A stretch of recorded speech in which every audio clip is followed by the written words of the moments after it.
हमें हमेशा प्रसाद ही क्यों ग्रहण करना चाहिए? प्याज लहसुन क्यों नहीं खाना चाहिए? मांसाहार क्यों नहीं करना चाहिए?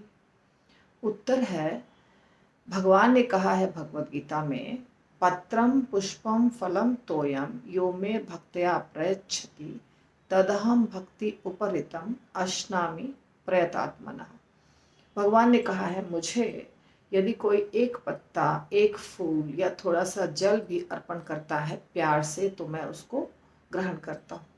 तो भगवान को हमें इन चीज़ों को ऑफर करना है। शाकाहारी, पत्रम पुष्पम फलम तोयम, फल, फूल, पत्ते, जल या दूध, दही, घी, अनाज, फलों और सब्जियों से बना हुआ पदार्थ। प्याज और लहसुन नहीं खाना चाहिए क्योंकि प्याज और लहसुन नहीं चढ़ता है भगवान को। इसके कारण भी हैं, और चूंकि नहीं चढ़ता है इसलिए हम अगर खाएंगे तो हमें पाप होगा। भगवान ने भगवत गीता के एक और श्लोक में बोला है, यज्ञ शिष्ट असिनः संतो मुच्यन्ते सर्व किल्बषय भुजते ते तु अघम पापा ये पचंती आत्म कारणात्। जो व्यक्ति मुझे भोग लगाकर खाता है, मेरा उच्छिष्ट खाता है यानी प्रसाद खाता है, उसे कोई पाप नहीं होता। लेकिन जो अपने इंद्रिय तृप्ति के लिए कुछ भी खाता है उसे बहुत पाप होता है। तो हमें वही खाना है जो भगवान को भोग लगता है, और प्याज लहसुन भोग नहीं लगता है भगवान को। क्यों नहीं लगता है? क्योंकि जब युद्ध हुआ था, देवताओं, युद्ध नहीं, जो मंथन हुआ था और अमृत निकला था, देवताओं और समुद्रों के, देवताओं और असुरों के बीच में समुद्र मंथन हुआ था, और जो अमृत निकला था, तो उस समय अमृत चाहते थे असुरगण की हम लोग ले लें और बलवान बन जाएं, अमर बन जाएं। तो भगवान ने मोहिनी रूप ले लिया और असुरों से वो कलश ले लिया, और फिर वो देवताओं को पिलाने लग गए। तो उस समय राहु जाकर के वहाँ पे बैठ गया, देवताओं का रूप बनाकर। जैसे देवता थे वैसा ही रूप बनाकर राहु बैठ गया। तो भगवान ने उसको दे दिया अमृत, और वो पी भी लिया। उसके पीने के बाद, थोड़ा सा पी लिया था, तब सूर्य देवता ने इशारा कर दिया भगवान को कि ये असुर है, ये देवता नहीं है, सूर्य और चंद्र। तब भगवान ने उसका गला काट दिया। जब गला काट दिया तो उसने जो पिया था अमृत, वो तो उसके शरीर में चला गया, इसलिए वो अमर हो गया। परंतु गला कट गया तो यहाँ से कुछ अमृत की बूंदें जमीन पर गिर गई।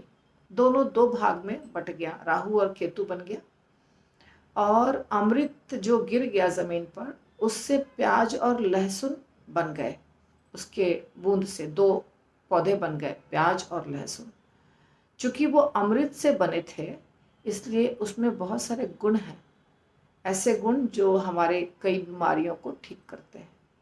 परंतु वो एक असुर के मुख से गया था, इसलिए वो अशुद्ध हो गया और उसमें बदबू भी आ गई।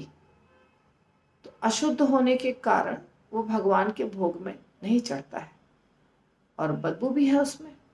उसमें तामसिक गुण भी है, तमोगुणी है पदार्थ वो, प्याज और लहसुन। तो प्याज और लहसुन खाने से तमोगुण बढ़ता है, और चूंकि वो भगवान को भोग में नहीं अर्पित होता है तो हम खाएंगे तो पाप भी चढ़ेगा, इसलिए नहीं खाते हैं। और मांसाहार तो एकदम गलत चीज़ है, वो तो हमारे लिए है ही नहीं। मांस का भक्षण करने के लिए हमें ये मनुष्य शरीर नहीं मिला है। मनुष्य मांस खाने के लिए नहीं बना है, ये जानवरों का भोजन है, शेर का, चीते का, बाघ का। जो मांसाहारी प्राणी है उनका भोजन है, हमारा भोजन नहीं है। साइंटिफिक दृष्टिकोण से भी हमारा शरीर मांसाहार के लिए नहीं बना है। मांसाहारी जो प्राणी होते हैं उनके इंटेस्टाइन बहुत छोटे होते हैं, और जब वो, उनके दांत बहुत तीखे होते हैं, कनाइन टीथ। वो जब खाते हैं तो उसको चबा सकते हैं अच्छे से, और वो अगर नहीं भी पचा तो उनके शरीर से निकल जाता है जल्दी, क्योंकि उनका इंटेस्टाइन बहुत छोटा होता है। हमारा जो शरीर बना है साइंटिफिक दृष्टिकोण से भी, उस दृष्टिकोण से भी हम मांस नहीं खा सकते। हमारे कनाइंस नहीं है तीखे, हमें पकाकर खाना होता है, और हमें हमारा इंटेस्टाइन बहुत लंबा है तो वो पेट में जाके सड़ता भी है, और बहुत टाइम लगता है उसको पचाने में या उसको निकलने में। तो ये बहुत बीमारियां भी पैदा करता है, टॉक्सिन्स पैदा करता है।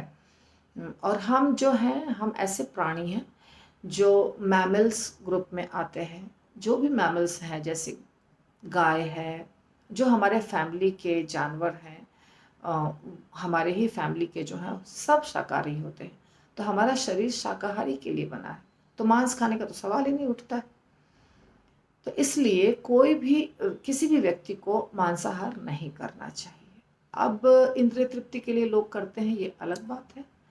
तो मांसाहार भी नहीं करना चाहिए, प्याज लहसुन भी नहीं खाना चाहिए, चाय कॉफ़ी भी नहीं पीनी चाहिए, तंबाकू गुटखा भी नहीं खाना चाहिए, क्योंकि ये सारी चीज़ें हमारे शरीर के लिए नुकसानदायक है, हमारे मन के लिए नुकसानदायक है। हम भक्ति नहीं कर सकते हैं।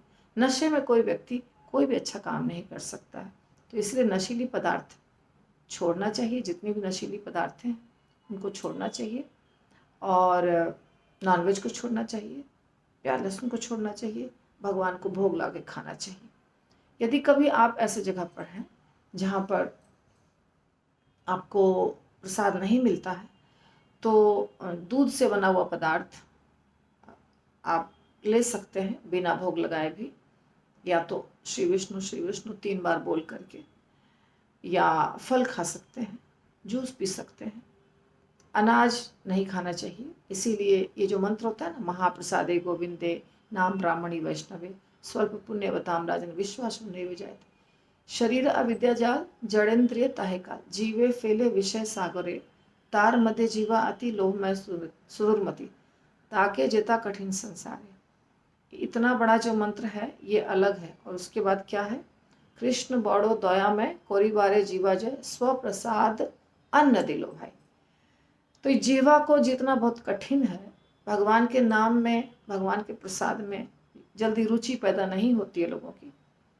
और भगवान कृपा करके हमें अपना प्रसाद दिए हैं, अनाज। इसलिए अन्नामृत पाओ, राधा कृष्ण गुण गाओ। इसलिए भगवान का प्रसाद ग्रहण करना चाहिए। हरि बोल।